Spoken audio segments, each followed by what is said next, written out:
going to go over some prophecies regarding the end of days, and I'm going to start out with this, Dr. William Smith's Dictionary of the Bible,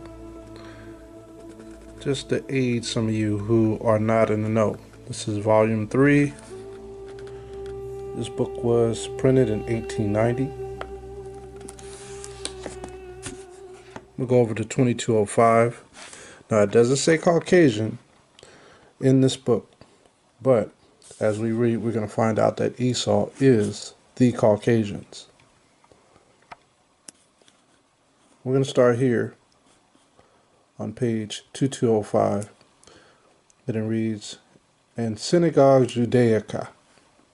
The reasons of the rabbinical dictum are as various and as ridiculous as might be imagined," because they want to disagree with this scholarly work. Now it's going to start reporting names. Nachmanides, Bekai, and Arbarbanal say that Janus is where you get the month January from. He was one of the rulers of Rome, Janus. The first king of Latium was grandson of Esau. So we all know that Janus, when we do our research and we look up artifacts and excavations in history, Janus was an Edomite. He was a Caucasian, which we would call today a white person. All right, I'm not being discriminative, just bringing out the facts.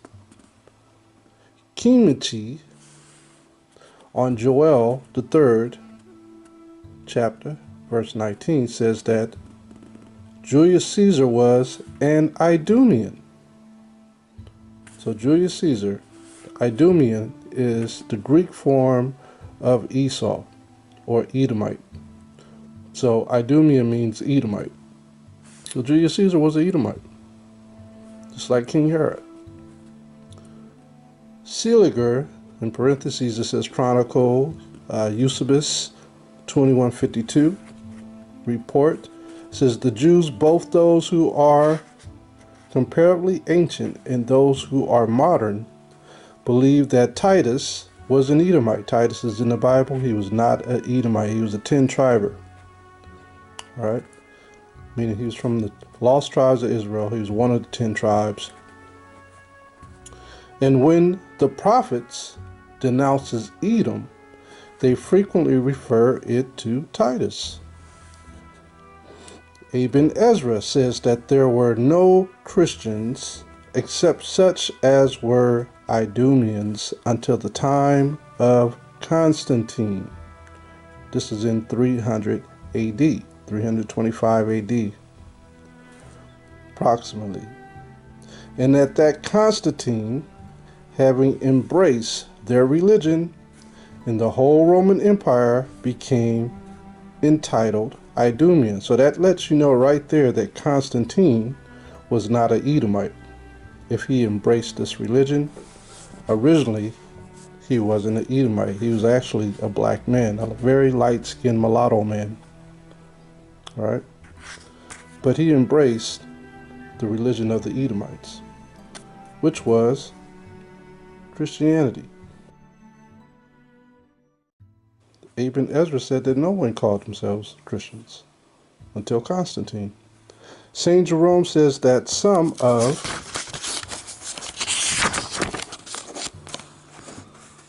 the Jews read Rome for Duma. Finally, some of the rabbis, and with them, I can't read that word, maintained that it was the soul of Esau, which lived again in Christ. This is a different Christ. This is not the Hamashiach that we know, or new Christ that they were making up, a second Jesus, a second Yahushua. The color given to the prophecies of Obadiah, when looked at from this point of view, is most curious. The following is a specimen from Abarbanel. The true explanation, as I have said, is to be found in this: the Idumeans, by which, as I have shown, all the Christians are to be understood, for they took their origin from Rome, will go up to lay waste Jerusalem.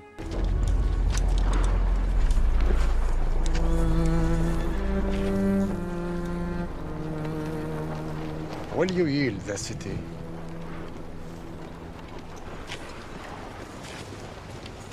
Before I lose it, I will burn it to the ground. Your holy places, ours, every last thing in Jerusalem that drives men mad. I wonder if it would not be better if you did. You will destroy it? Every stone, and every Christian knight you kill will take 10 Saracens with him. You will destroy your army here and never raise another. I swear to God that to take this city will be the end of you.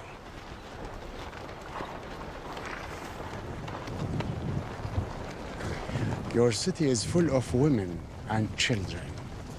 If my army will die, so will your city.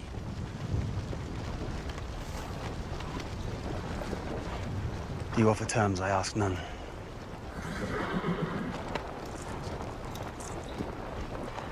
I will give every soul safe conduct to Christian lands. Every soul.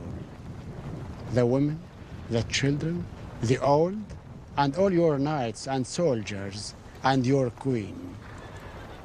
Your king, such as he is, I leave to you, and what God will make of him. No one will be harmed, I swear to God. The Christians butchered every Muslim within the walls when they took this city. The Christians butchered every Muslim within the walls when they took this city. The Christians butchered every Muslim within the walls when they took this city. I am not those men. I am Salahuddin. Jerusalem, Salah. which is the seat of the holiness. This is what Richard Lionheart was doing during the time of the Crusades. They went to Jerusalem and they just destroyed it, fighting the Arabs. And where the tomb of their God Jesus is, as indeed they have several times gone up already. Old man, where is it that Christ was crucified?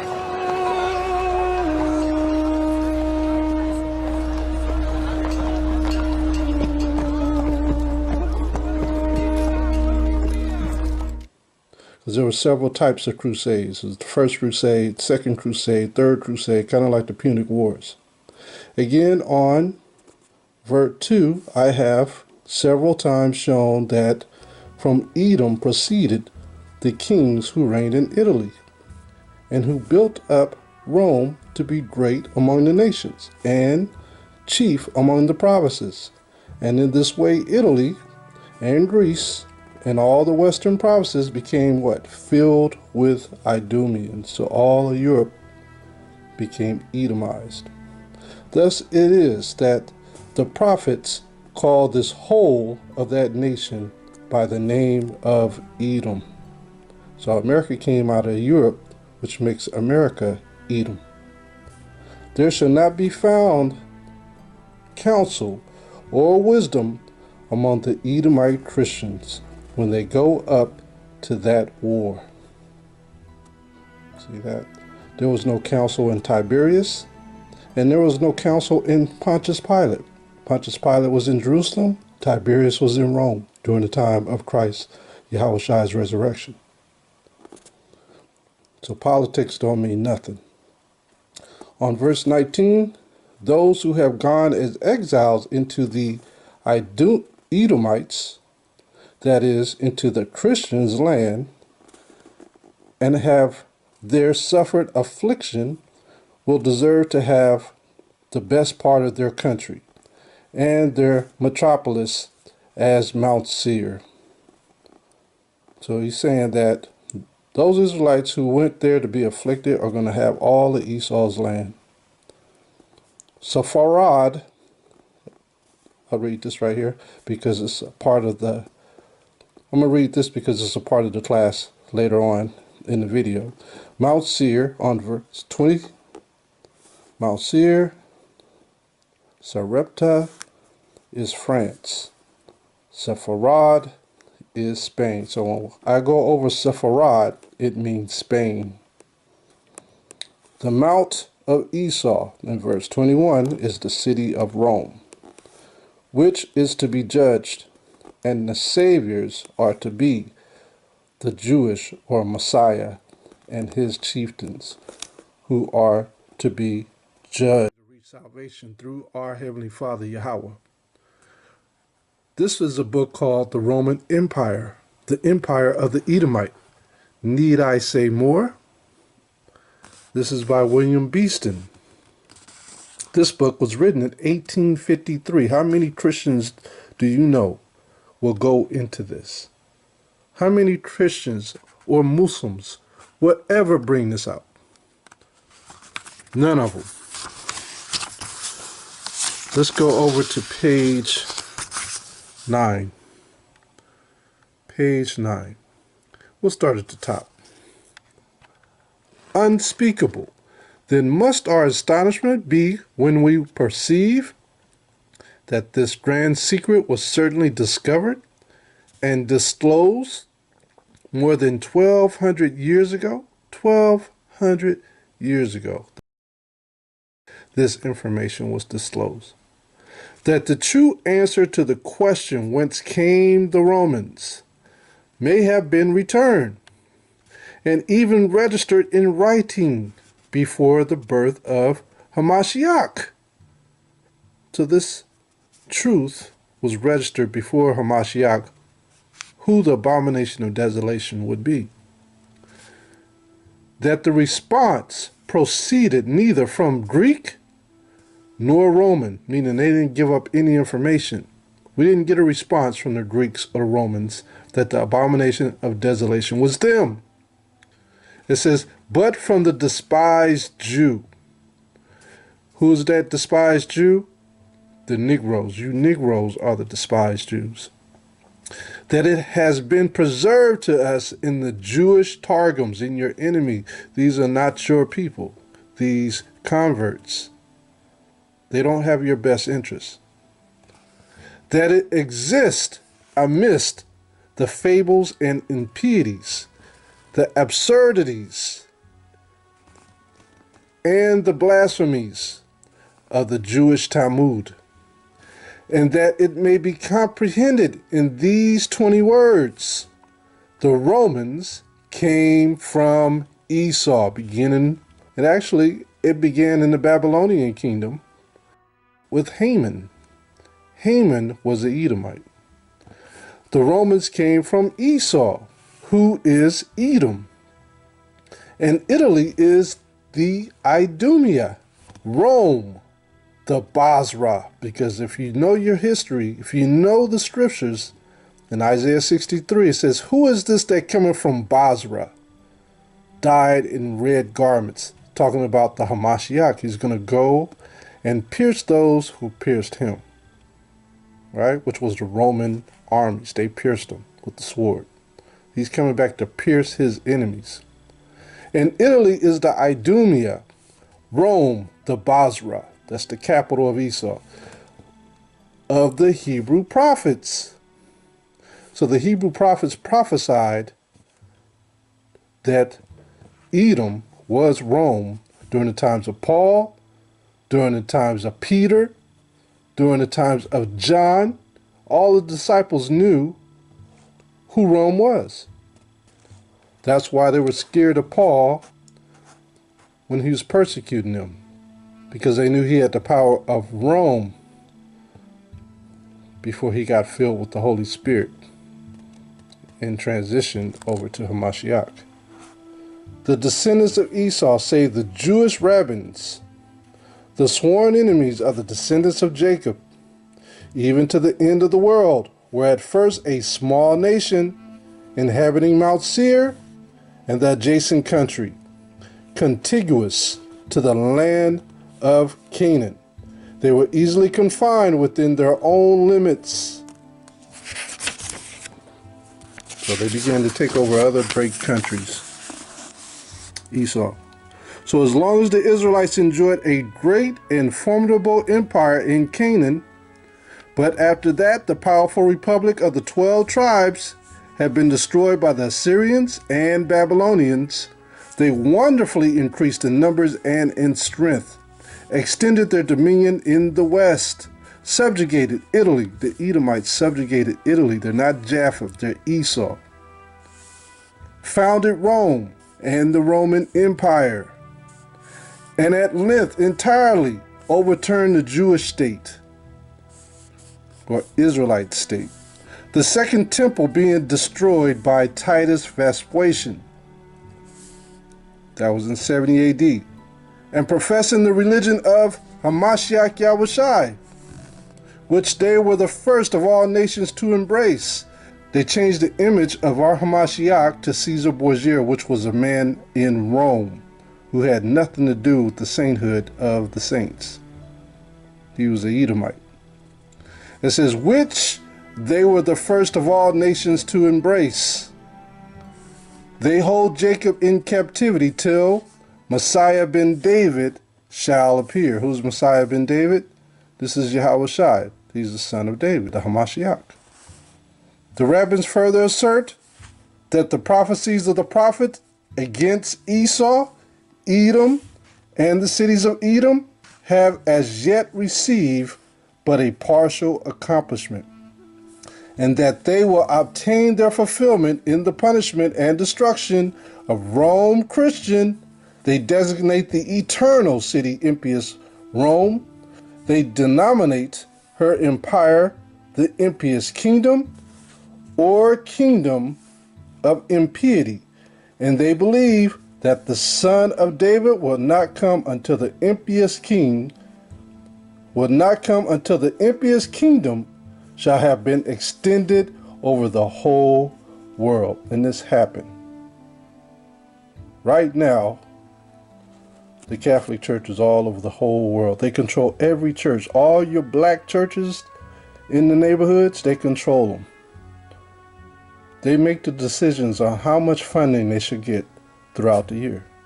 The Catholic Church controls all the churches, even your Seventh-day Adventist churches,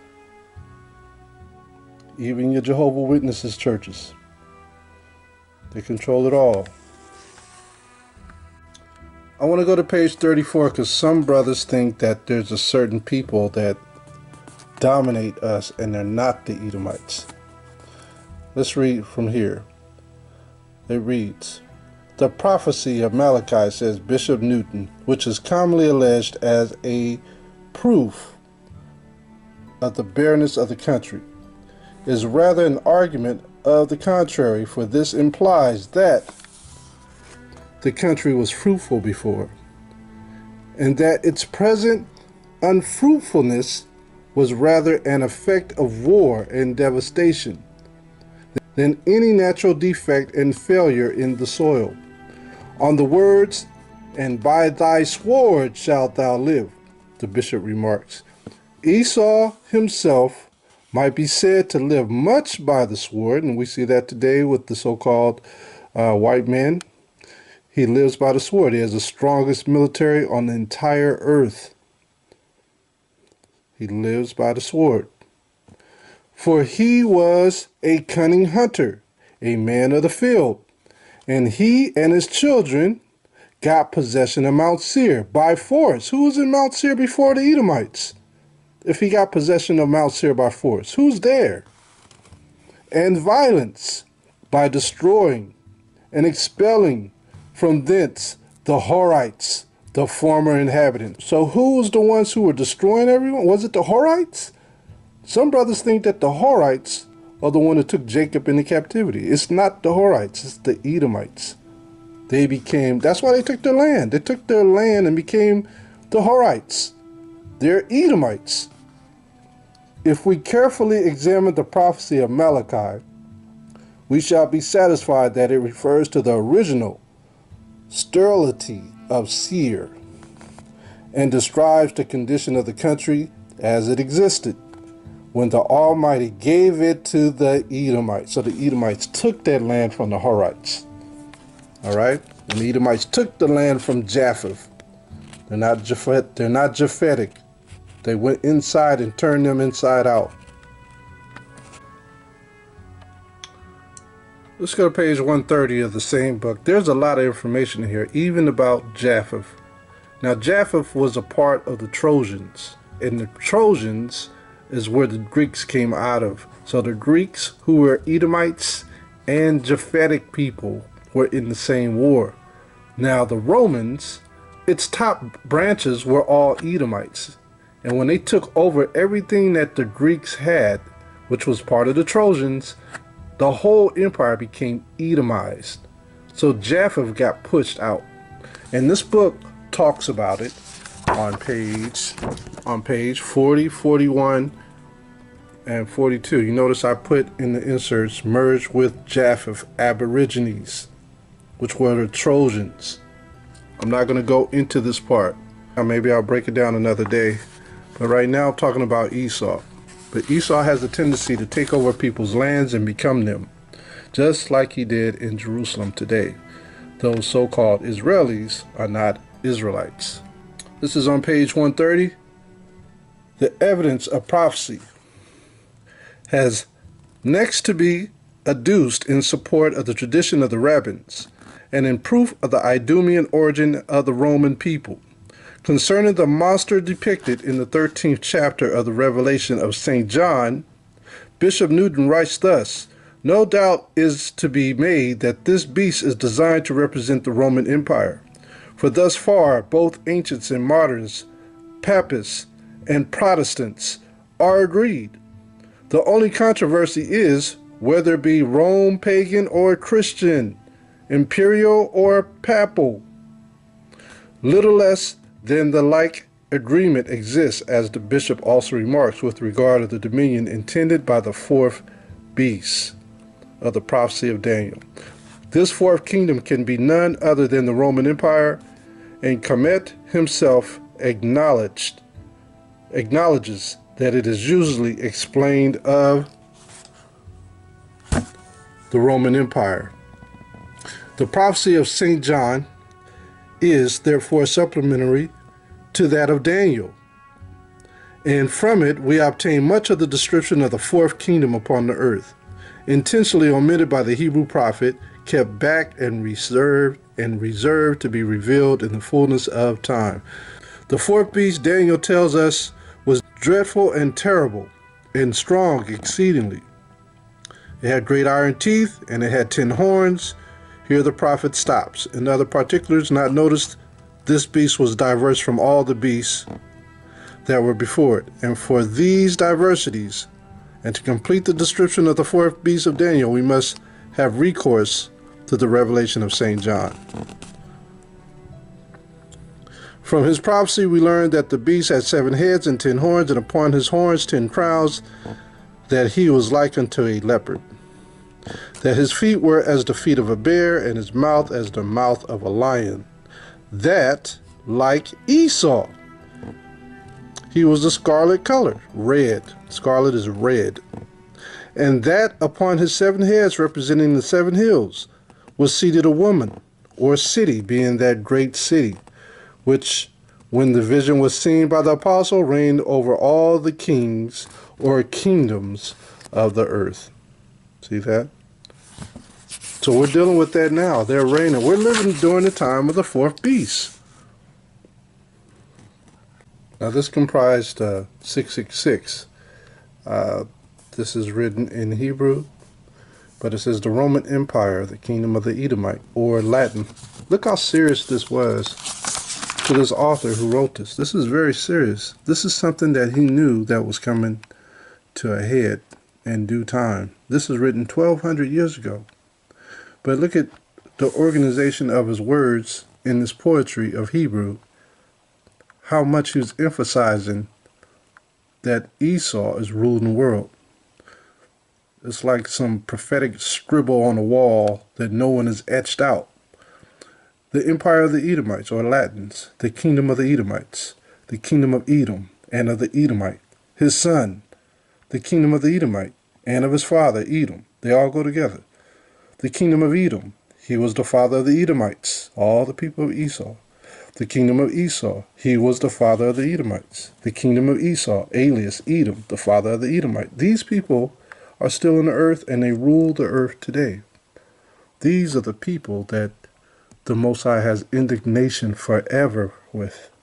He's coming to destroy the father of Esau and all his children. Okay? And in Italy and on Rome, say the rabbins, will the prophecies of the prophets against Esau, Edom, and the cities of Edom be fulfilled. The sword of the Most High Yahweh is filled with blood.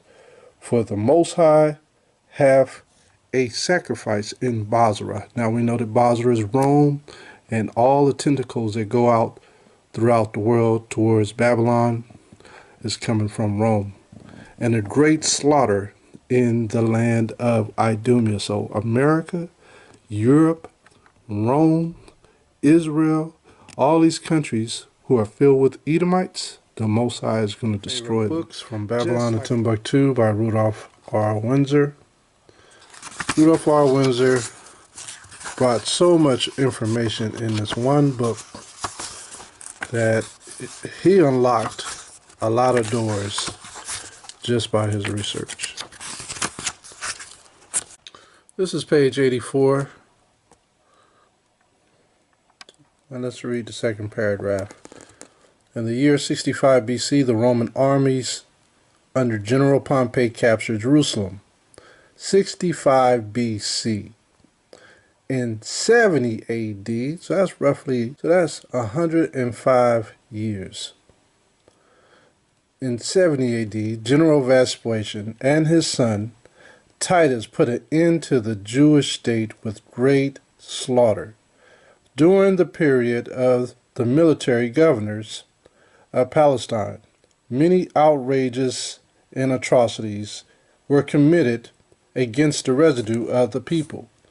During the period from Pompey to Julius, two leaders, it has been estimated that over 1 million Jews fled into Africa. 1 million Jews fled into Africa. Fleeing from who? From Roman persecution and slavery. The slave markets were full of black Jewish slaves. These were Israelites. They were full of Israelite slaves, and they were black. Now, let's go to page 90 from Babylon and Timbuktu, and let's go down to the last paragraph. Now, it lists some information here that's very critical. It reads, the black Jews had an advantage over the African tribes.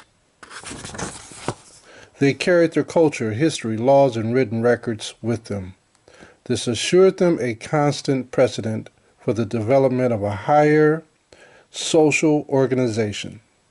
Because of the stability of the black Jewish culture, or Israelite culture, the Jews were not absorbed into the autonomous population. In fact, the Jews absorbed some of the native tribes. The Jews made use of every opportunity. They were industrious and skillful people. In the Jewish Ghanaian states were founded kings, princes, governors, generals, secretaries, treasurers, revenue agents, judges, architects, engineers, doctors, historians, language interpreters, mathematicians, jewelers, sculptors, masons, carpenters, painters, and painters of art, goldsmiths, leather workers, potters, armorers, saddlers, blacksmiths, agriculturalists, etc., etc. So this is what happened when the Jews were scattered into Africa. They took their laws with them. They had time to gather their things and get out of there. They had time to grab their things and run into the wilderness of Africa. And they took everything with them, their laws, their customs, their culture, into the innermost parts of Africa. And then they were dwelling with Ham at that time. So 2 different nations were dwelling in Africa at that time. Now let's go to page 86. And let's drop down to the last paragraph where I have it highlighted. It reads, in 616 AD, the big shock came. The king ordered the baptism of all the Jews in his domain, under the penalty of expulsion and the loss of all their property.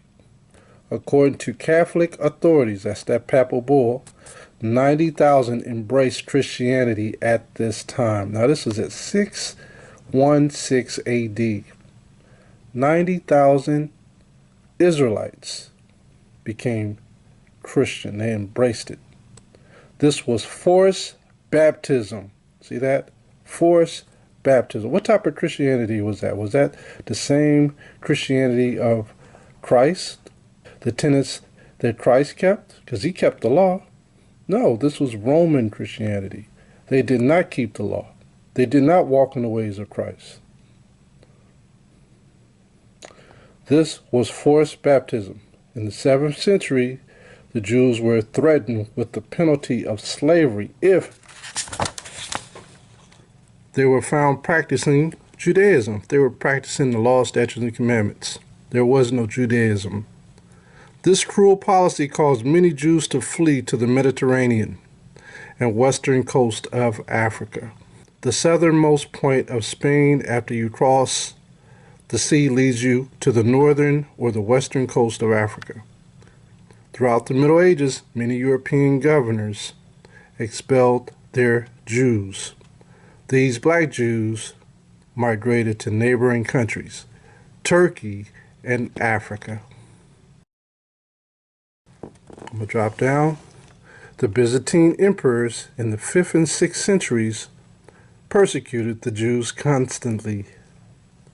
Therefore, a multitude of Jews were compelled to migrate into the Sahara Desert to the south. By this time, the Sahara Desert was heavily occupied with what? Black Jews. So now, let's look at another book. I wanted you to get that information so you understand when I go into this other book that you don't get the images in your brain that what I'm reading is talking about white Jewish people. I wanted you to see this so you can see that it's talking about black Israelite people, the true Jews.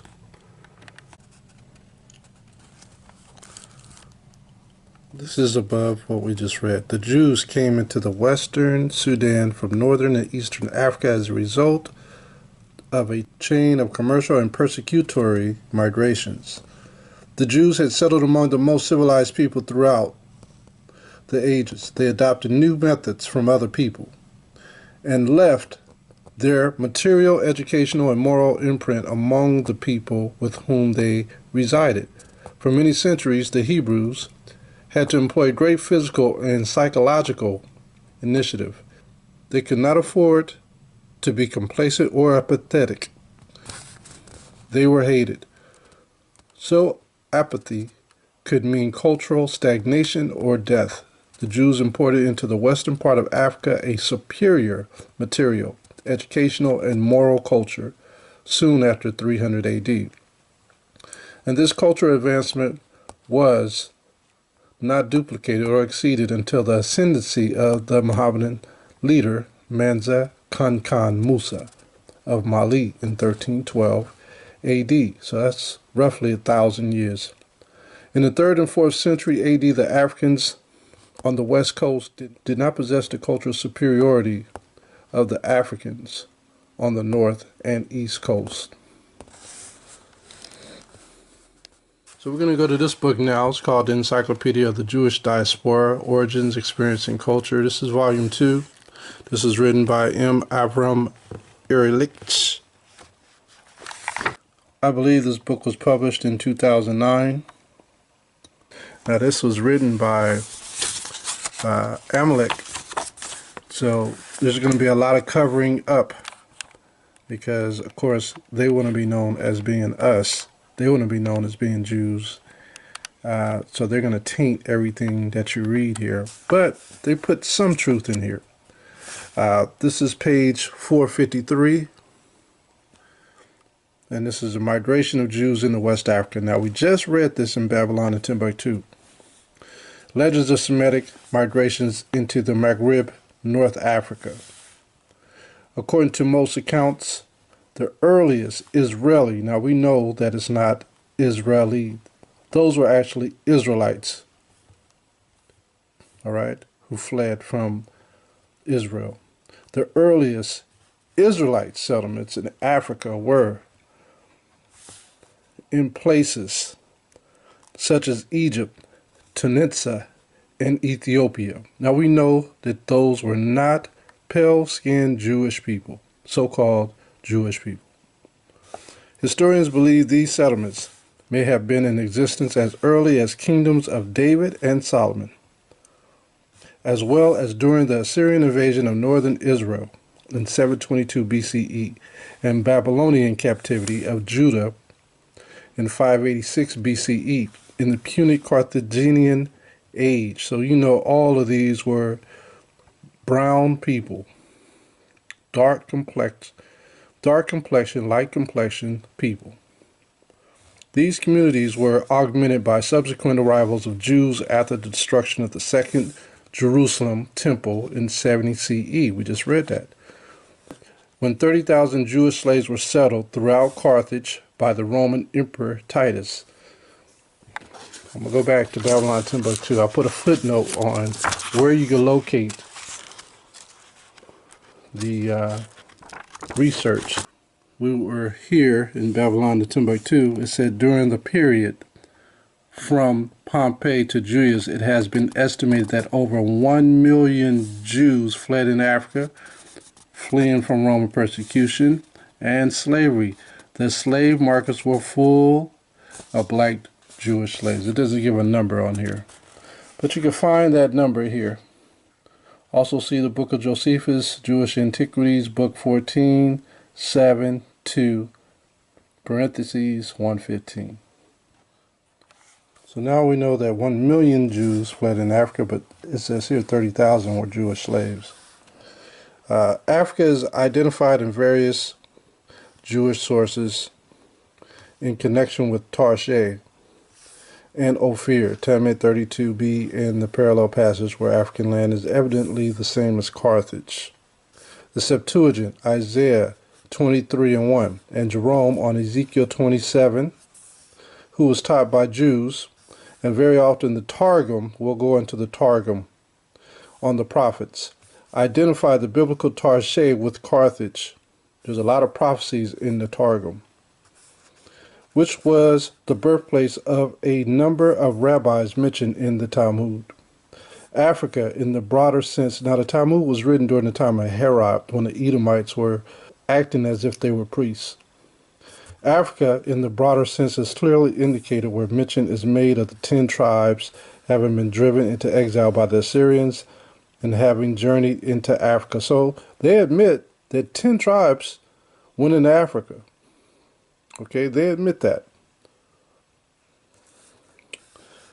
So that's telling you that the 10 tribes are people of color, right? But we also have the account of Ezra's, which is actually in the Bible, in the Apocrypha. Connected with this is the idea that the river, the Sabbatean,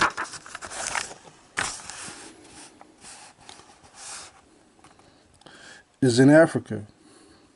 The Arabs, who also know the legend of Beni Musa, which we just read about, sons of Moses, agree with the Jews in placing their land where? In Africa. So the Jews were dwelling where? In Africa. These weren't Caucasian-looking people. These were black people. People of light and dark brown complexion. Migrations into the Saharan Africa. In later centuries, Jews are believed to have settled in Western Africa during the height of the Songhai Black Empire, Mali Black Empire, Ghana Black Empire, and Kanem Bornu empires. According to accounts from explorers of the region, several powerful Jewish families, or Israelite families of the Songhai Empire, were of Israelite origin until Askia Muhammad came to power and in 1492 decreed that all Jews either convert to Islam or leave the region. This is when a lot of our people went into slavery under the Arabs. All right? A lot of them went into slavery. There's a lot of atrocities happened during this time. So this is why Kunta Kinte was praying to the east to Mecca. He's probably a Jew, more than likely a Jew, that converted. His family probably converted to Islam. Another slave master.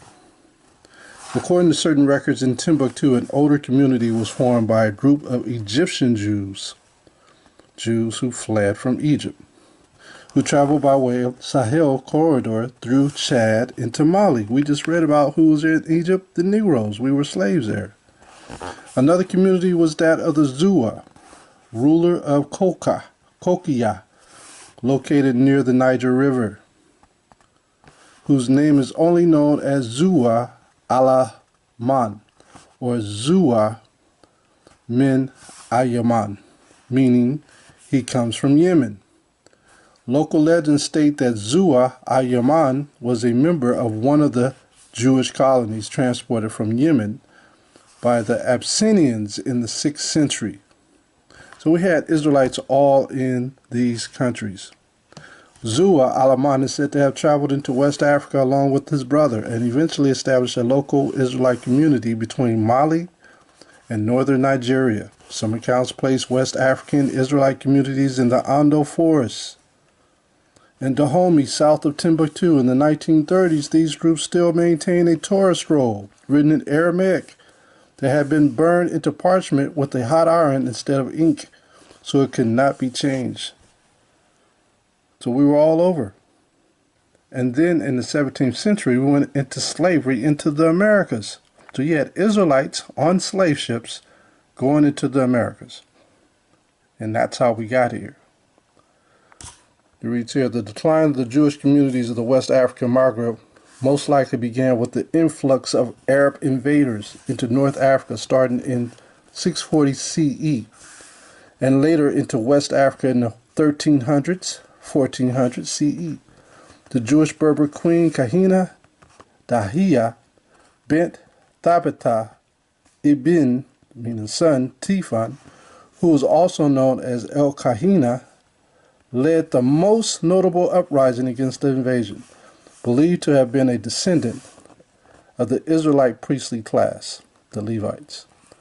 El Kahina was able to lead North African Jews, Berbers, Christians, and Greeks, we had black Greeks, alike against the invasion until her defeat at the hands of the Arab commander Hassan ibn Numan. So we were all over the place. So this is El Kahina. She was called the Jewish warrior, queen of North Africa. She's a sister. Alright? Israelite woman. You can pull this up on your Google. Queen Kahina.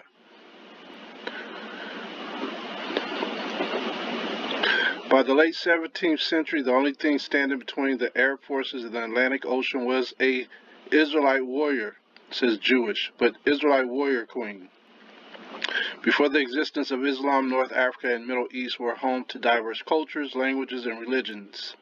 The indigenous people of these lands include Phoenicians, Assyrians, Kurds, Chaldeans, Coptics, and Berbers, all of whom have been there since the biblical period and even back to prehistoric times. So they've been there a long time in this area. After Muhammad united the tribes of Arabia under Islam, his successors embarked on a massive military campaign to spread the new religion by conquest, northwards into the Levant, eastwards toward Persia and India, and westwards into North Africa. After capturing Egypt, the Arab armies continued marching westwards towards the Maghreb, modern-day Tunisia, Algeria, and Morocco. All of these countries were black, predominantly dark-skinned people, dark and light-skinned people. The Berber tribes, who were the original inhabitants of the Maghreb, actively resisted the Arab advance into the Sahara for decades because they were trying to implement slavery throughout the world, Islam, by enslaving the dark races. It says, by the late 17th century, the only thing standing between the Arab forces and the Atlantic Ocean was a Jewish warrior or Israelite warrior queen known as Kahina, as the Kahina. This begs the question, how did Jews, and to a greater extent, an Israelite woman, become so influential among the Berber tribes? What did she do that posed such a strong military challenge to the invading Arab armies? Furthermore, how did Jews even get to North Africa in the first place? Jews in North Africa. The famous Israelite historian Josephus Flavius, who lived through and documented the first Roman Israelite War, 66 to 73 CE, because it was called Judean War, not Jewish War, reported that 97,000 Jews were deported from Judea, ancient Israel. Notice that part. While the majority were enslaved and forcibly relocated to Italy by the Roman Navy. This is where you get a lot of the Israelites being gladiators in the Colosseum in Rome. They all came from this region. It says 30,000 Jews were also deported to Carthage in modern-day Tunisia, which is North Africa, which was the largest Roman city on the North African coast at that time. How did the Romans occupy Carthage? They destroyed them during the time of Hannibal, the Third Punic War. So prior to the Third Punic War, you had Israelites who already lived in Carthage. You had dark people all in Carthage that were from the Phoenicians, the Canaanites, and so forth, and Israelites. While the 47,000 Jews who landed in Italy became the progenitors of the Ashkenazi community, who later spread across the European continent, right? So this is a lie because we know that these Ashkenazis came late, and these are European, these are not Israelites, right? So these are converts that is talking about this community. But there were actual Judeans in those areas of the European continent who were taken as slaves in that continent. It says, who later spread across the European continent, the group of 30,000 Jews in Carthage became the progenitors of the Sephardic community who later spread across North Africa and into Spain. The Sephardic Jews are dark people, all right, originally. Now you have some Europeans who claim that they're Sephardic. A lot of them are converts. How do we know that Sephardic is of Esau? This is the book of Obadiah. We're going to go to the last few verses in the book of Obadiah. And let's go here. I thought I'd show you this so you don't be lost. But it says, when the house of Judah, the Israelites, take over the world, and first nation that we're going to capture is Esau. This is in verse 18 of Obadiah, chapter 1, verse 18. And the house of Jacob shall be a fire, and the house of Joseph a flame, and the house of Esau for stubble. So all the house of Esau is going to be for stubble.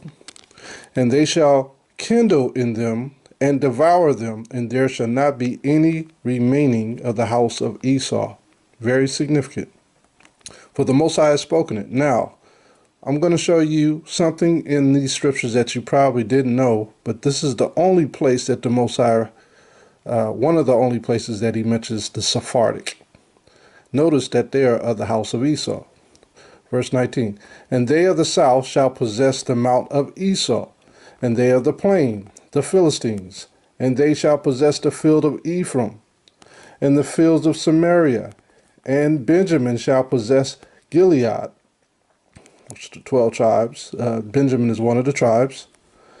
And the captivity of this host of the children of Israel shall possess that of the Canaanites. We're going to take that land, even unto Zarephath. And the captivity of Jerusalem, which is in Sepharad, which is Sephardic, shall possess the cities of the south. So we're going to possess the Sephardic people who had converted to being Israelites, calling Israelite heritage a religion. It was never called Judaism. The Most High gave us laws, statutes, and commandments. And Savior shall come up on Mount Zion to judge the mount of Esau, and the kingdom shall be the Most High's. So now you see what a Sepharad is. They call it Sepharad in the scriptures, but that's the Sephardic. They're going to be in captivity. The deportees were zealots, captured soldiers from the Israelite rebellion that attempted to regain political independence of Judea from the Roman Empire. As such, the vast majority of these Jews who had arrived in Rome and Carthage were male. Let's drop down. Jews therefore became part of the fabric of North African culture as Israelite communities spread further westward throughout the realm of the Berber tribes in the Maghreb regions. These communities were reinforced by waves of Israelite refugees who fled Judea following further failed rebellions against the Romans in the 2nd century. In addition to the Israelite community, descendants of the Israelites of Judea or from Judea, it seems that conversion to Judaism was popular among several Berber tribes throughout the Roman Byzantine period. A lot of them were being Christianized or Israeliteized, like the 10 tribes. A lot of the 10 tribes started to convert. Right? Al-Kahina, they called her the sorcerer. One of the powerful Israelite Berber tribes was known as the Jarawa, who inhabited the Aras mountain of present-day northeastern Algeria. In the mid-17th century, a princess was born into the royal family of the Jarawa. Although her birth name was Dahiya, meaning the beautiful gazelle in her local Berber language, she would be remembered in the later centuries as Al-Kahina, the sorceress, or the witch in Arabic, a name ascribed to her by her enemies. The enemies always changes a beautiful name into something wicked. According to some historians, Al-Kahina is a corruption of the Hebrew Hal-Kohanet, meaning the priestess, or someone who descended from the Israelite priestly class. She is from the Levites. There is one tradition that describes Kahina as a descendant from a priestly family forcibly deported from Jerusalem by Pharaoh Necho in the days of the biblical king Josiah. Alright, this is a warrior. This is after the death of Muhammad in 632 CE, the newly united Arab tribes of the Rashidun Caliphate conquered most of the Middle East from the Byzantine and Persian empires within less than a decade. The campaign across North Africa, however, was much more challenging for the Arabs and took more than a half a century to accomplish after many attempted invasions and military defeats. Although the Byzantine navy was not able to send reinforcements to their far-off colony in the Maghreb, the Exarchate of Africa relied on auxiliary troops of Berber tribes to exert military pressure on the invading Arabs and keep them as far as possible from its borders.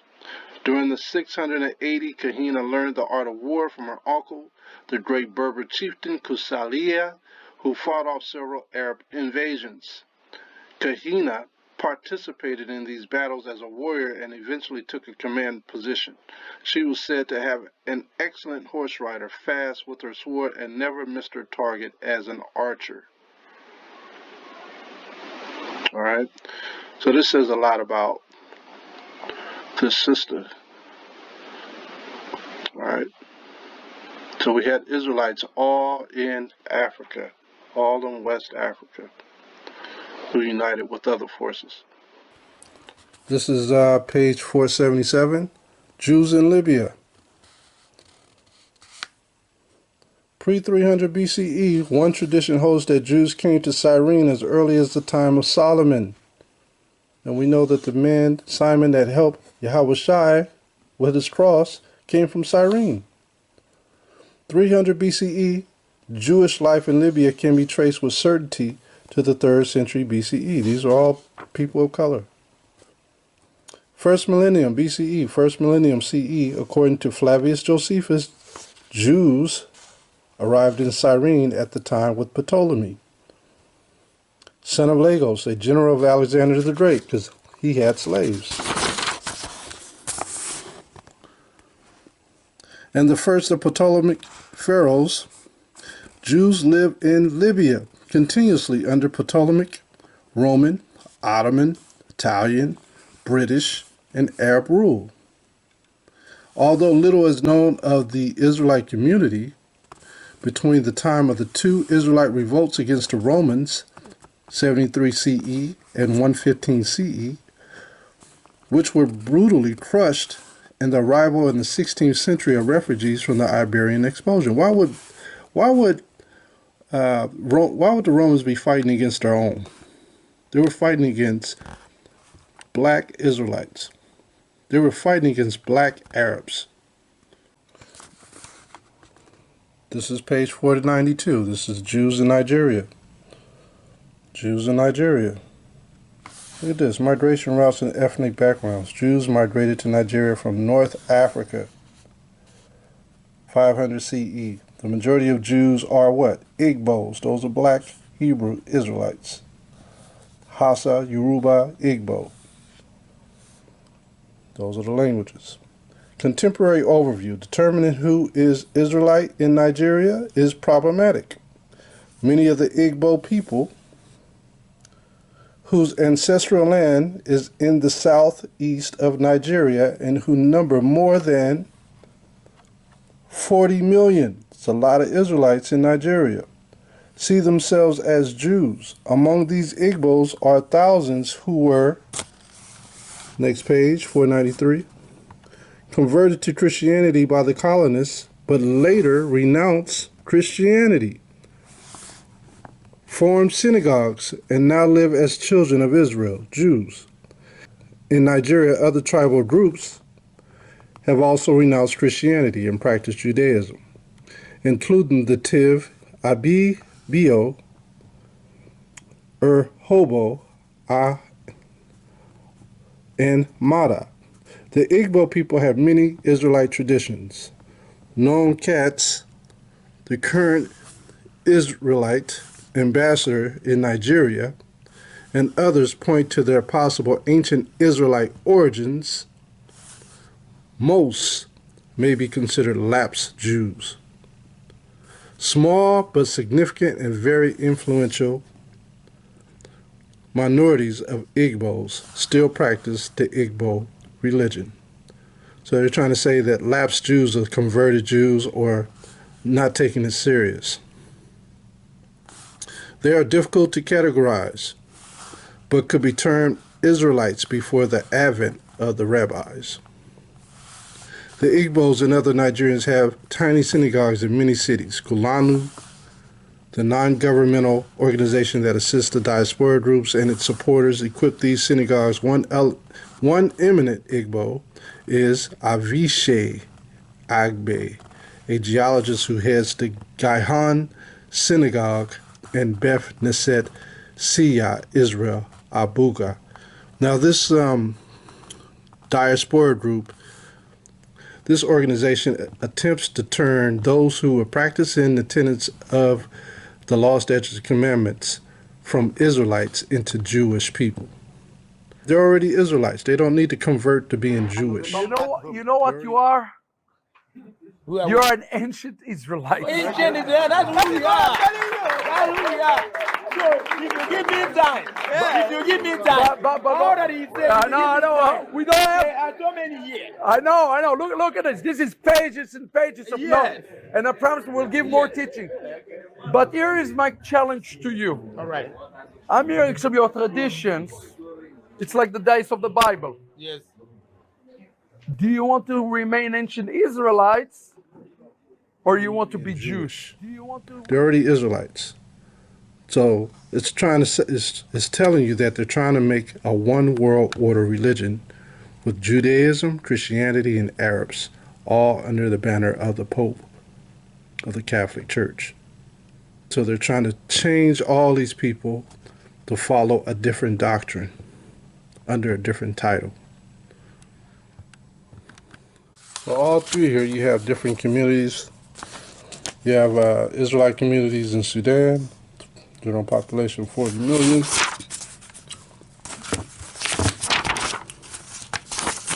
You have Israelite communities in Tunisia, which, like I said, they're trying to change them from Israelites to Jewish people, right?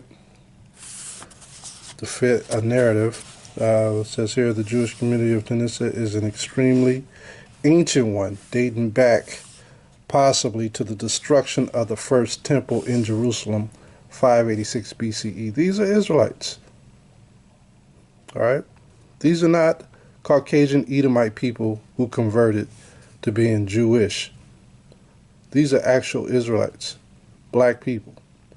According to tradition, at the time, a group of Kohanim fled westward, landing on the island of Jarba off southern Tunisia, and founded a community that survives today. Bunch of BS. They were already Israelites. You know what you are? Who are You're we? an ancient Israelite. Ancient Israel, that's who we are. That's who we are. So if you give me time, if you give me time, all that he said. I know. We don't have. There are so many years. I know. Look at this. This is pages and pages of notes. And I promise we'll give more teaching. But here is my challenge to you. All right. I'm hearing some of your traditions. It's like the days of the Bible. Yes. Do you want to remain ancient Israelites, or you want to be Jews? Here's Jews in Uganda. It says here about 500 black Ugandans. The Abudaya practice Judaism in eastern Uganda. They're Israelites practicing something that they're not used to. They observe Jewish holidays, sing Hebrew songs, observe Kasruth, perform circumcisions, and keep the Sabbath as they have for generations. So they weren't Jewish, they were Israelites. There's a difference, people. Don't get hoodwinked into believing that you have to be Jewish. You're already an Israelite. How can you convert from an Israelite to a Jewish person? Jews in Zimbabwe, Israelite population 200, it's probably more.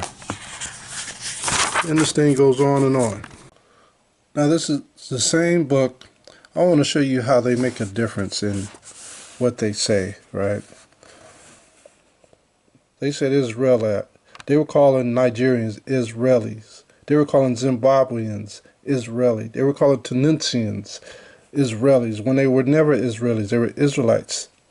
They converted from being an Israelite or Judean to a Israeli by taking on a Jewish title. Let's go here. Israelites and Judeans in Assyria in ancient times. All the common individuals who can be regarded as Israelites, Judeans, in Assyrian sources are identified as such only according to their names. The name, reliable criterion for their identification, is the occurrence of the theophoric element, Yahweh, in the individual's name. This theophoric element is written I-L-U with variants in Assyrian cuneiform, because that's what Judah was called in Assyria. People bearing names with the theophoric element, Yahweh, are definitely Israelites, Judeans, seeing that no other ethnic group in the pre-Hellenistic Near East worship Yahweh. Another typical Israelite Judean name is, for instance, Hosea. Let's jump over here.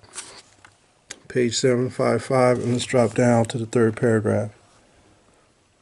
More than 50 individuals recorded in Assyrian sources between 701 and 602 BC are either Israelites or Judeans. Look at the picture down below. Doesn't that look like a black man with nappy hair? These are Judeans. Look at the beard. Look at the hair texture. Look at the nose. These are black people. They were Judeans. They're going into captivity under the Assyrians, which also was another black nation. But look how long his beard is compared to the Israelites' beards. It's close-knit. All right, this is the Assyrians. That should tell you something right there. An officer conducts 2 Judeans to the king during the Assyrian conquest of the Jewish fortified town. They still saying Jewish. Conquest of the Israelite fortified town of Lachish, from the palace of Sennacherib at Nineveh, 8th century BCE. Look at that. They lie, they lie, they lie. They got a judgment coming. Now, I've been to this book before. This is Africa being an accurate description of the regions: Egypt, Barbary, Libya, and Bildergeritz, the land of Negroes, Guinea, Ethiopia, and the Abyssinians. This is written by John Ogilvy in London in 1670s. I repeat, 1670. Now let me show you something in here. This is on page, this is a reprint, that's why you see 2 pages up here. This is on page 222, but on the actual book is 334. Notice it says here, the country of the Jews, or kingdom of Simeon. Now this just didn't happen overnight. This, even though the book says 1670, this kingdom was already established in Africa. It was already there. All right? And you notice this, as you can see, it says the desert of Seth and Siu. All right? So, and this is in Negro land, by the way. Negro land. West Africa. So the country of the Jews, this kingdom was already up and running. It's like somebody showing up to San Francisco or to New York during the middle of the day, during lunch hour, and say, in 2024, I discovered this city. And the city's already established. The city, you know how many years it took for that city to get established? It's the same thing with these kingdoms. They've already been established. So the Jews been dwelling in West Africa already for a long time. All right? And I only have to go into it. These are Israelites. It says, the desert of Seth borders in the north on Borno, the east on that of Medra, in the west of some countries where gold is found in great plenty, and in the south on the kingdom of Doma. The desert of Su have for limits in the north the aforementioned de-golden countries, in the east Doma, in the south vast mountains. In the west the kingdom of Benin.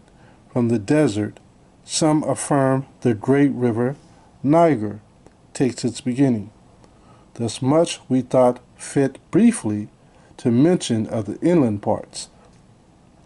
We will now lead you by the seacoast, beginning at Cape Verde, the furthermost westerly point of Negroland, and so come to the Cape of Lopez, Gonzalves, and St. Catherine. So all these people knew that they were Jews. That's why it calls it the country of the Jews. They knew that they were all Jews. This is page 31, aka 34.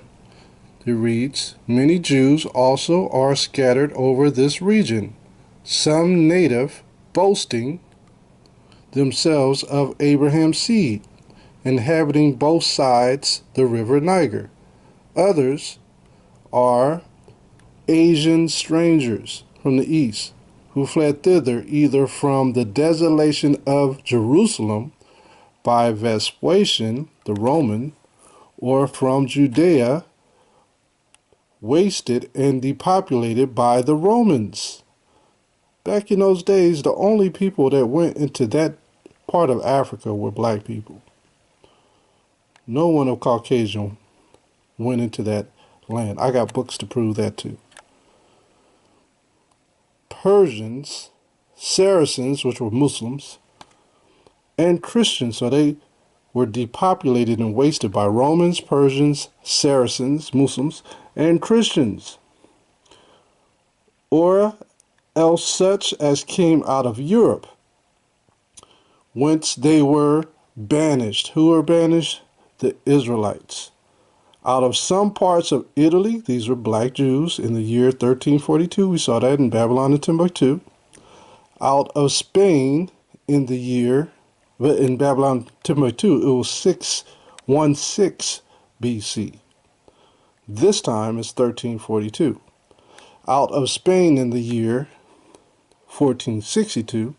Out of the Low Countries in 1350s, that's the Netherlands. Out of France in 1403, out of England in 1422. These all differ in habit. They all had, just like we read about Nigeria, they all had different ways of being Jews. These all differ in habit and are divided into several tribes, having no dominion. It's just like the churches in the black community. They all have different names. Same thing. Though both wealthy and numerous, but despised of all nations, and so abominated by the Turks, that they, and that's so-called Edomites and Arabs, that they are not admitted to be Mohammedans unless first baptized. That's why we had the Mamluks. The Mamluks were black soldiers who left their families to become soldiers in those kingdoms, and then no otherwise made use of than to receive their customs and gather in their taxes. See that? So we had Israelites who were black Judeans, and the 10 tribes were all in Africa and other parts of the world too, as well. India, China, Japan, America, Europe, so forth. Okay, so I made a copy of this map that I have. Yemen Jews and Falasha, Berber, Moorish, and Negro Jews. And this is the continent of Africa. And you see in San Tome there was Jews, where a lot of the Spaniards and Portuguese blacks came that were Jews already. They came to that land. All right, we had Levite Jews. That's where the sister came from, the queen. Levite cities, Bani Ephraim. All of this were, most of these countries within the continent of Africa were Jews. Dahomey Jews, Jewish trace. That's why people, when they talk about, oh, we Egyptians and all that, they don't know what they're talking about. They might be Egyptians in their spirit. They might just be Egyptians. They could stay Egyptians. But we had Israelite kingdoms all throughout Africa. Look at that. Israelite kingdom in Ghana. The Lam Jews. You know, we had Jews everywhere. All up in northern part of Africa, we had Jews. The Daguerreotypes Jews. The Berber Jews. These were all black people. I have to reiterate that because people continually see Caucasian people in their brains because they're so used to hearing that.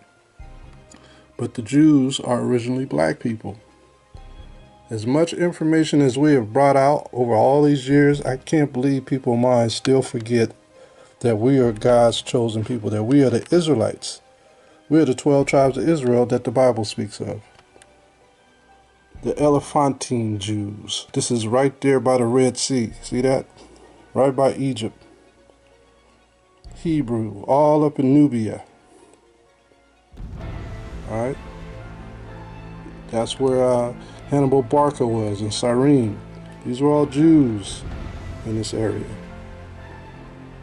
Alright, the Minoan colonies. Look at Jews all up between Spain and Portugal and Africa. Parts of Morocco. Biskra Jews. Atlas Mountains, Jews all up in there.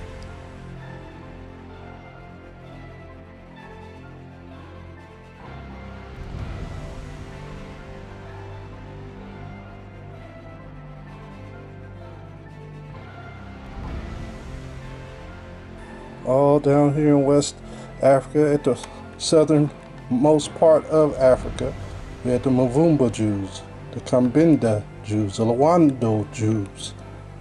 All of these Jews went into the Americas, and most of you are of these Jews. The Tuareg Jews.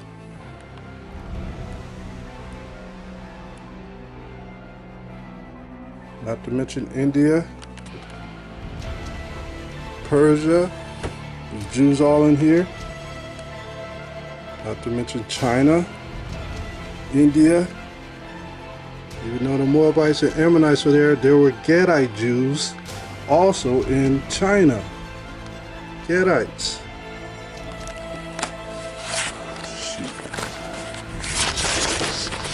This is a book called The Japanese, Who Are They? By Thomas W. Plant.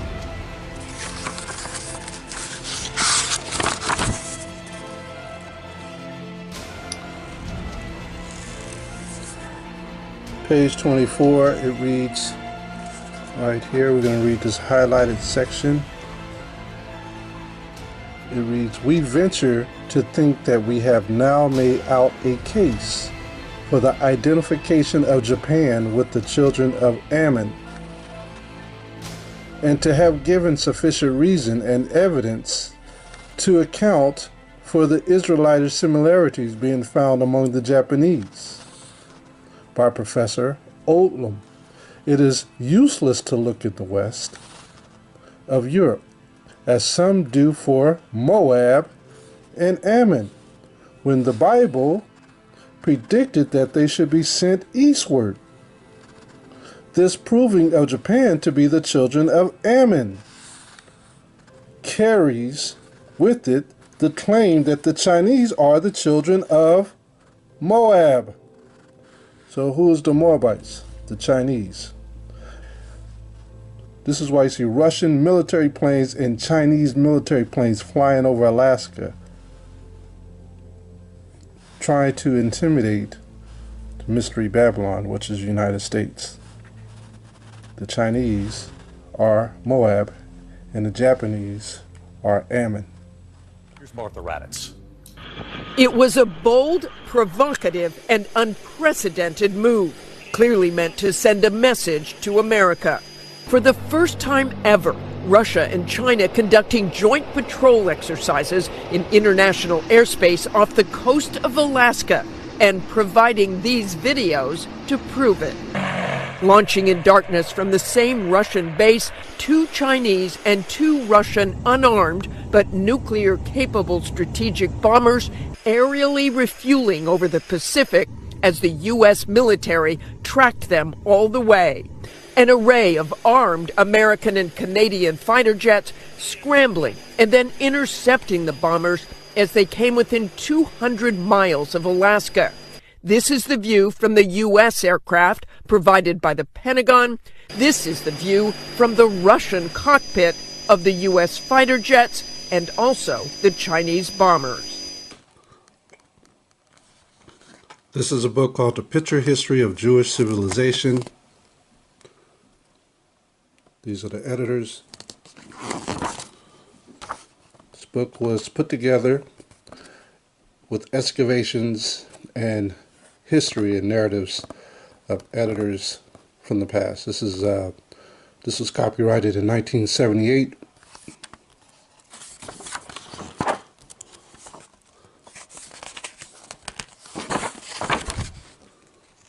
The Hebrews in the biblical period, as you notice, look at the complexion and look at the hair contexture. You see brothers wearing this type of style back in the 80s. They had their hair in a bonnet.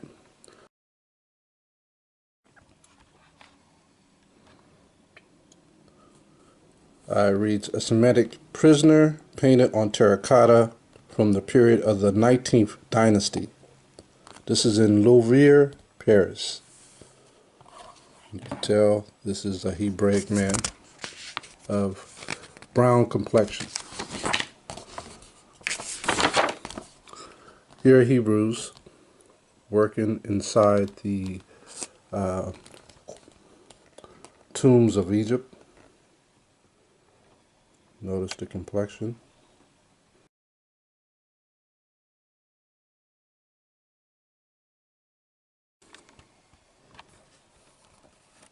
It reads, at the right, the taskmaster, stick in hand, stands over the people to supervise their work. At the lower right, a clerk records the number of sacks of wheat being stored in the granary. These are Semitic people.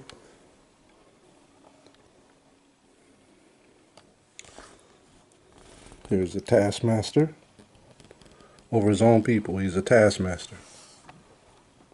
Here are more Hebrews in Egypt. Semitic people. Here are more Semitic people of Egypt.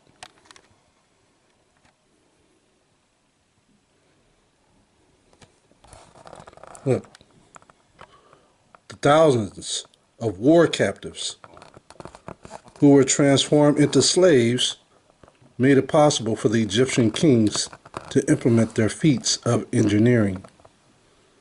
Chain captives are shown on these painted clay facing plaques from a building erected by Ramses II in honor of the king's brave warriors from the period of the 19th dynasty.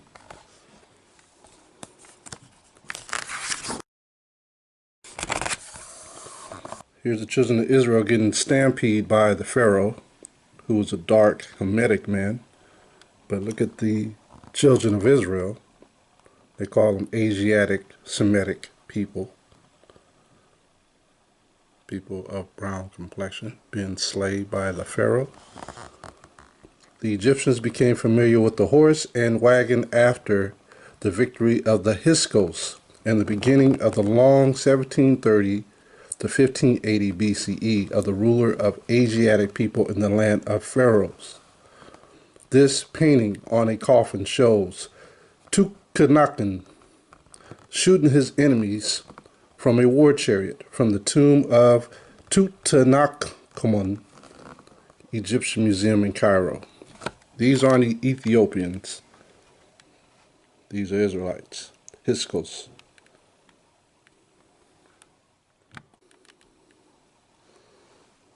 More hieroglyphics.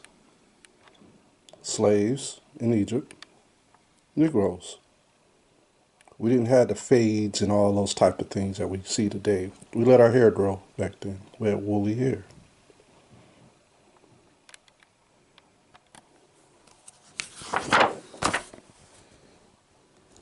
There's more. Slaves in Egypt. Negroes. Israelites. Made of a bakery. Bread was staple in Egypt. There were bakeries. Remember, Joseph took the grain, which is used to make bread and flour and things of that nature. Bread and cakes and things of that nature. This is page 92. This is about Muhammad, founder of Islam. Let's read here. The saying, no one is a prophet in his own town, held particular true for Muhammad in Mecca, his birthplace. He was not received well. So they're trying to liken him to Yahushua. Mecca was the center of paganism of the Arabian tribes. Muhammad was forced to flee and to make his hijrah to Medina in 622. Now we read about that in Babylon and Timbuktu around that era, 616 AD. Now this happened after Christ. This is AD.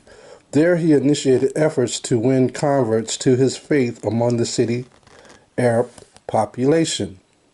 At this time, the Israelites in Africa were dwelling in peace. They were only dealing with Ham before the Arab trade began. It reads, he became very close to the Jews and adopted various Jewish practices, such as fasting on the Day of Atonement, which is coming up, and facing Jerusalem in prayer. So this is why a lot of the Muslims, a lot of their so-called feast days mirror our feast days, right? But they don't go by the names that we call our feast days, as in the scriptures. It says, even his scribe was a Jew. All these facts led the Jews to consider him one of the God-fearing and a light to the Gentiles. And they even helped him, but they did not regard him as a prophet of the Most High. Who could only be prophets of the Most High? Jacob's descendants, the 12 tribes of Israel, not Ishmael. This is how we know that Christ was not a Middle Eastern person. He was an Israelite who had dark complexion of the Negroes and Native American Indians and the Native Indians.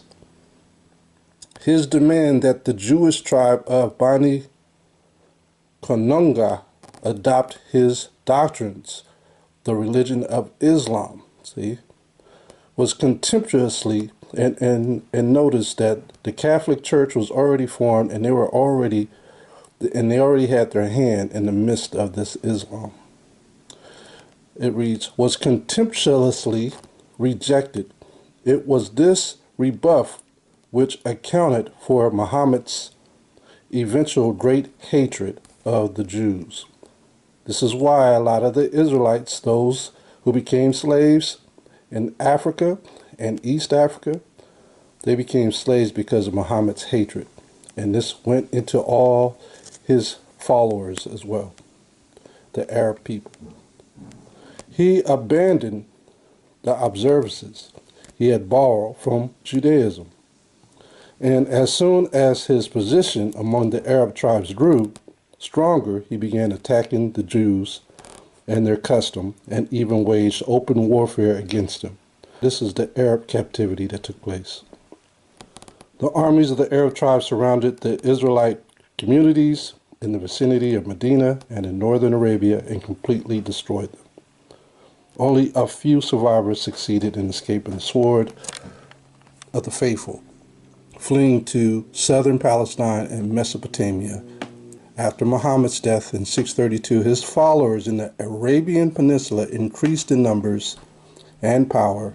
Their religious fanaticism was combined with a lust for battle, just like the scripture's prophecy about Ishmael. His hand would be at every man, and every man's hand would be at Ishmael. Their religious fanaticism was combined with a lust for battle, a passion for conquest and plunder.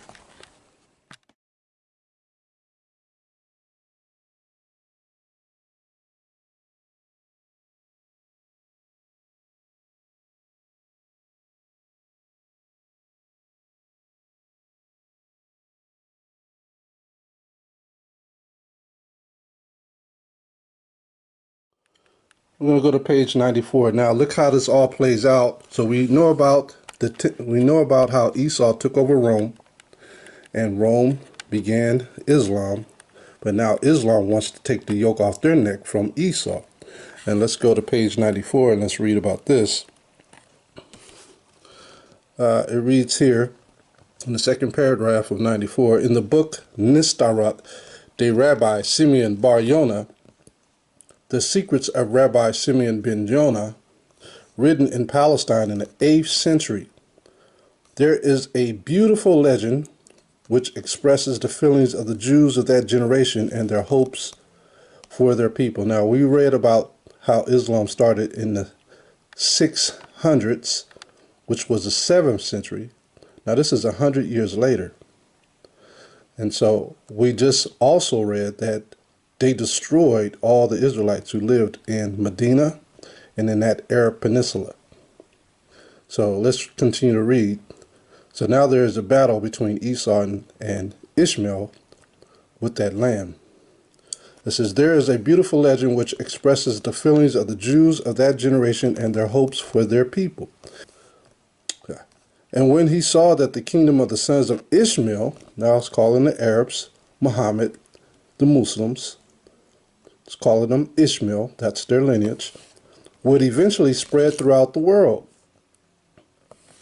Simeon Bar Yochai wept and said, Lord of the universe, is it not enough for your sons what the evil kingdom of Edom, Rome, did to them, that you must also send the kingdom of Ishmael against us? Because we were already fighting Edom. Right? We were already fighting Rome. Now we're fighting Ishmael during this time period. The Holy One, blessed be he, answered, do not fear, son of man, for the Holy One, blessed be he, brings the kingdom of Ishmael only to save you from the evil one. All that did was prolong the captivities that we will go into for another approximately 800 years or so. Okay, until the Most High destined us to go into captivity under the Edomites. Do not fear, son of man, for the Holy One, blessed be he, brings the kingdom of Ishmael, only to save you from this evil one. And he sets a prophet of his choice over them who will conquer the land of Israel for them. Who's that prophet? Muhammad. He conquered the land of Israel for his people. And this went on during the Crusades of Richard Lionheart when he fought against Salahuddin. He conquered Egypt and Israel. And he sets a prophet of his choice over them who will conquer the land of Israel for them. And they will come and restore it to the Jews. And there will be a great hatred between them and the children of Esau, Rome. See that? So there is a prophecy in the Apocrypha. It's in 2nd Ezra's.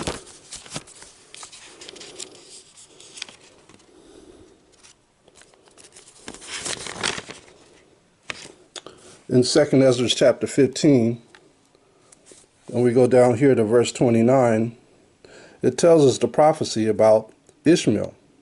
It says, and this is for the last days, and this is what we see going on today over in the land of Israel with the Palestinians and the Gazians. And now they're going into Lebanon and into Iran and so forth. Verse 29, where the nations of the dragons of Arabia shall come out with many chariots, and the multitude of them shall be carried as the wind upon earth, that all they which hear them may fear and tremble. Also the Carmanians, the Iranians, raging in wrath, shall go forth as the wild boars of the wood, and with great power shall they come, and join battle with them, and shall waste a portion of the land of the Assyrians. And then shall the dragons have the upper hand, remembering their nature, the Ishmaelite nature, the prophecy of Ishmael. And if they shall turn themselves, conspiring together in great power to persecute them. Persecute who? Edom. Then these shall be troubled and keep silence through their power. Just like they're doing in Israel today. The U.S. is there, but they're keeping quiet. And shall flee. Okay, so this is going to happen when the Arabs all come together. Even the Saudi Arabians, when they all come together, they're going to chase Esau out of that land. It says, and from the land of the Assyrians shall the enemy besiege them and consume some of them. Didn't say all, it says some of them. And in their host shall be fear and dread and strife among their kings. See that? Behold, clouds from the east and from the north unto the south, and they are very horrible to look upon, full of wrath and storm. They shall smite one upon another, and they shall smite down a great multitude of stars upon the earth, even their own star. And blood shall be from the sword unto the belly. This is happening right now in Israel. All right, this is the second book that I normally read on my free time. This is the Pseudepigrapha. This is coming out the Old Testament. I read this on my free time, not when I'm teaching classes. But I found something interesting I thought you brothers and sisters should see. This is in the book called The Ladder of Jacob, but sometimes I go into these other prophetic books, and I filter everything through the 66 and the 14 books. The law, statutes, and commandments. All right.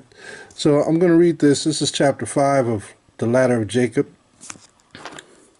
And I want you to see how this book is telling you who the enemy is and what's going to happen in the end days.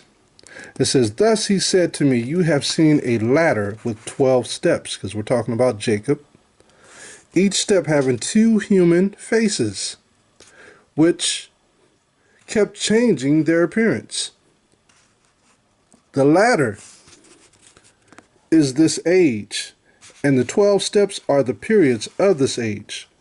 But the 24 faces are the kings of the ungodly nations of this age. Under these kings, the children of your children and the generations of your sons will be interrogated. So this is going through the times of Jacob, from the time of his seeds going into Egypt, going into Assyria, Babylon, Persia, and the Medes, to now the kingdom of Edom. So it's talking about that we will be interrogated. There will rise up against the iniquity of your grandsons, and this place will be made desolate by the four accents, or the four beasts,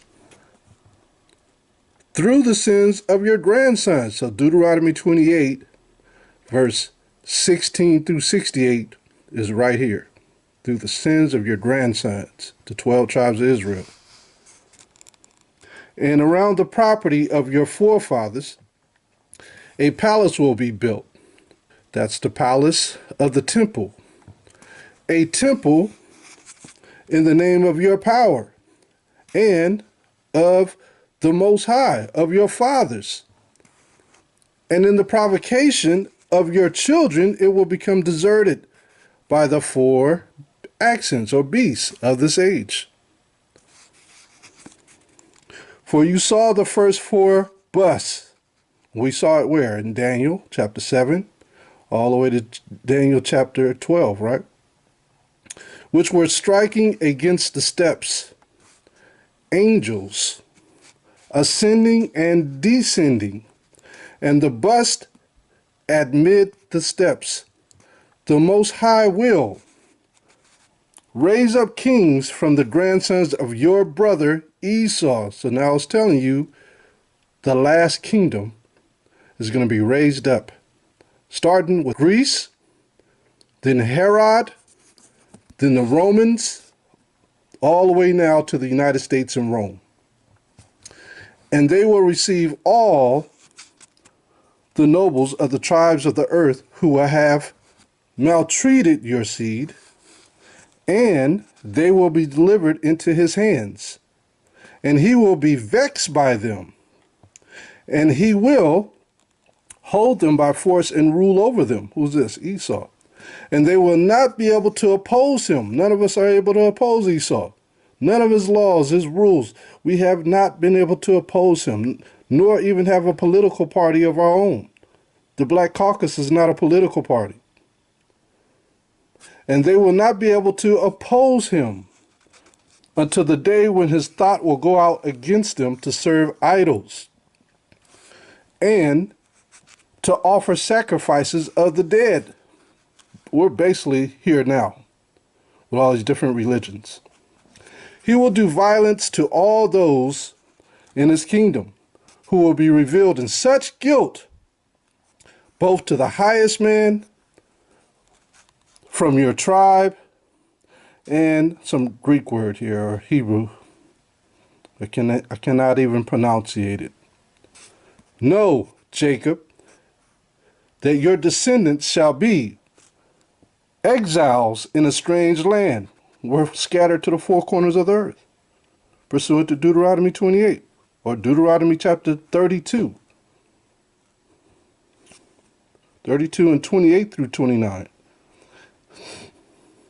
And they will afflict them with slavery and inflict wounds on them every day.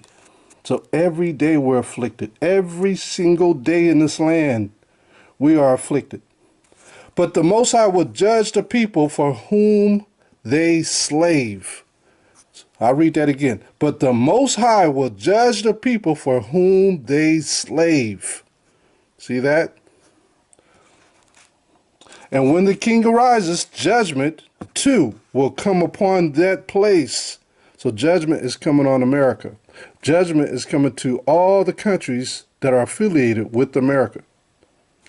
Then your seed, Israel, will go out of slavery to the nations who hold them by force. So this is going into Jeremiah chapter 50. All who held them held us fast together, and they did not let us go. It's talking about the Negroes, the Native Americans, and the Latinos of Negroid and Indian descent.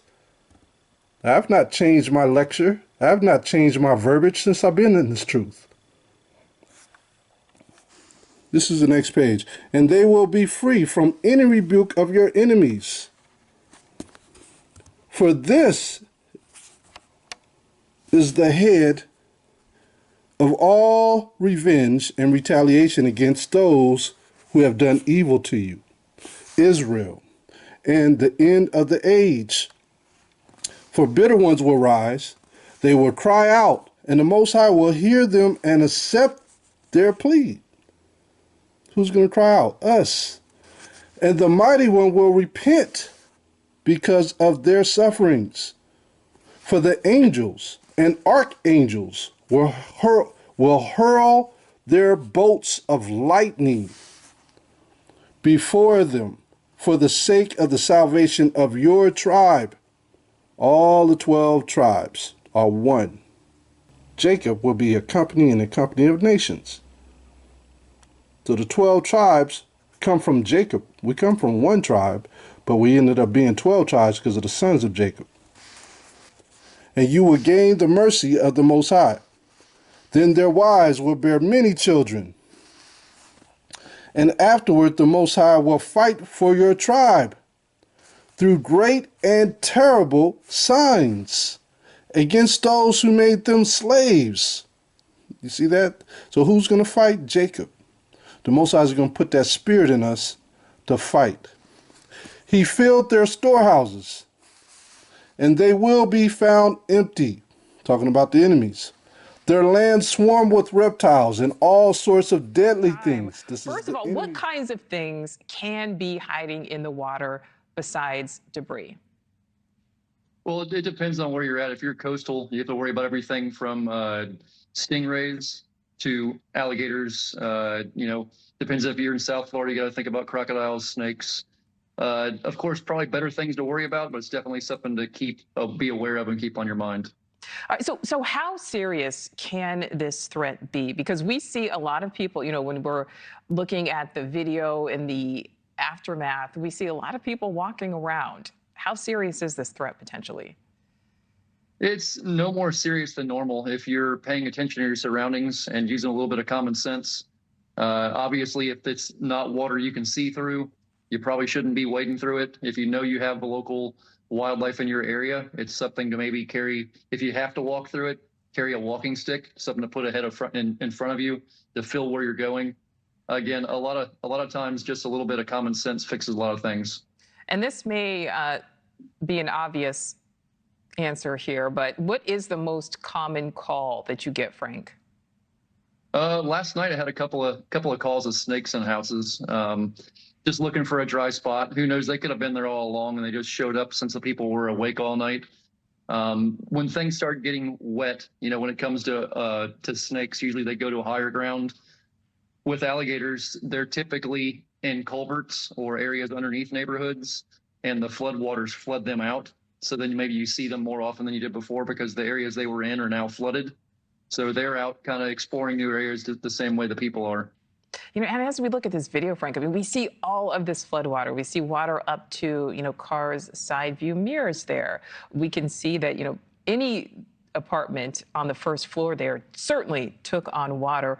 What is your advice to people in the areas that are dealing with all of this flood water and all of the things, the extras that come along with that flood water? It's always the things you can't see, that should worry you when you're dealing with microscopic organisms and bacteria. This is the enemy's land. There will be earthquakes and much destruction. Wherever we went into slavery, this is going to happen. And that's why you see these crazy storms coming into the lands. Even the president, I didn't get a chance to videotape it, but I saw it on the news. He was basically crying, talking about, I got all these wars going on, and now we have these storms coming in, and I don't know what to do. That was Biden. There will be earthquakes and much destruction, and the Most High will pour out his wrath against Leviathan, the sea dragon. Right? He will kill the lawless falcon with the sword. Who is this? This is talking about this country. This country. The Most High is likening this country to a falcon and Leviathan. Because he will raise the wrath of the Most High of gods by his pride. So he's going to raise up the anger in the Most High by his pride.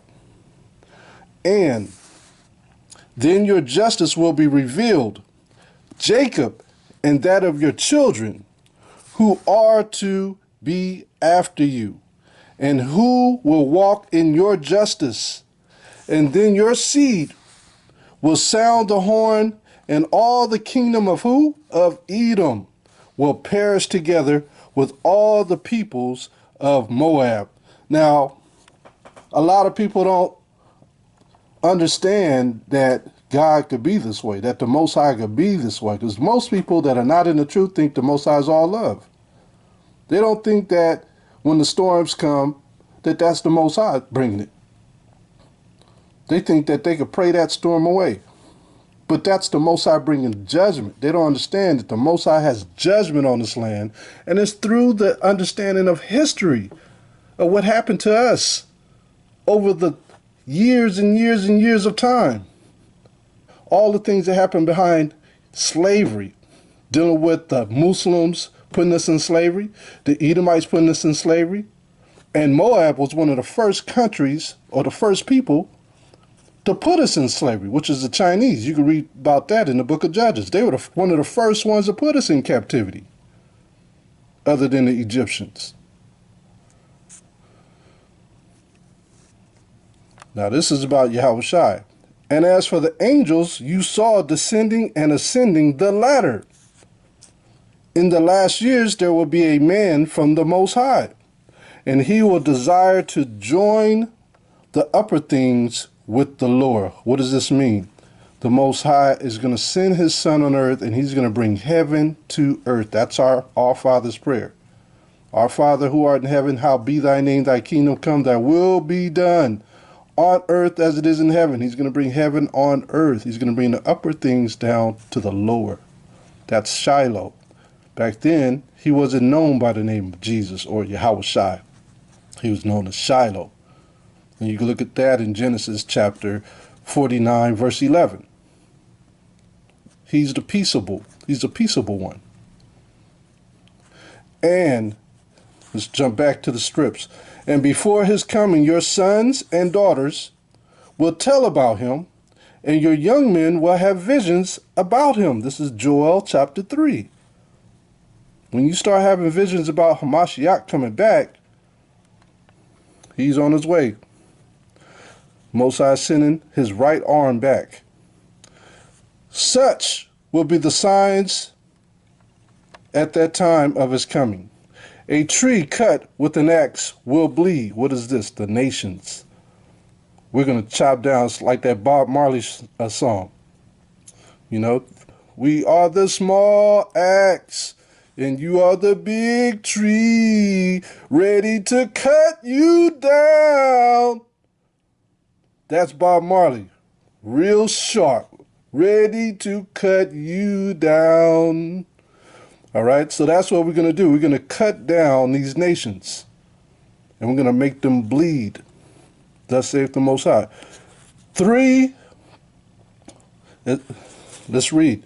3-month-old babies will speak understanding. What is that? 3-month-old babies will speak understanding? These are not actual babes. These are not actual babies. These are men and women who come into the truth for 3 months. In 3 months' time, the Spirit quickeneth you. You could cut anything down with the Spirit of the Most High. You're going to know everything in the scripts. You're going to be having prophecies and breakdowns, and people are not going to be able to deal with you. That's like that right now. 3 months, all it takes is actually, I would say, only 2 weeks. But the Most High says in 3 months, you're going to know the Bible like the back of your hand, precept upon precept. More than any other theology or Roman Christian or Muslim or whoever have you, you're going to break it down to them, and they're not going to understand, because you're going to be speaking in prophecies.